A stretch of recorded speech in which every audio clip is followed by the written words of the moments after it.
Hello mga katigangers. Lunch break na. Ito yung pakililiwa kanan. Ito yung pagkain ng ng mga Indiano, Pakistano, Arabo.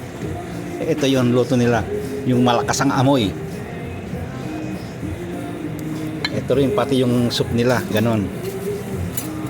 Yung pagkain ng Middle East ang masarap eh.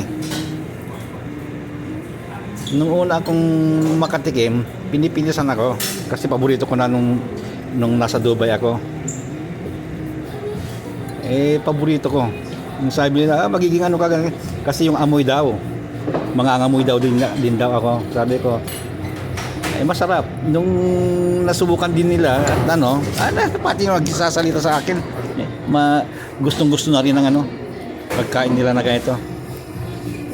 Kasi masarap eh. Pero dito hindi masyadong maanghang ang inaano nila. Kasi may anghang sana eh. Kasi maraming lahi dito, hindi pwedeng yung talagang maanghang kasi may mga taong ayaw din na maanghang. Kaya ngayon, tikman natin yung yung soup nila. Ganito talaga ang soup nila. sabi nung unang nakatikim, parang amoy daw kili-kili.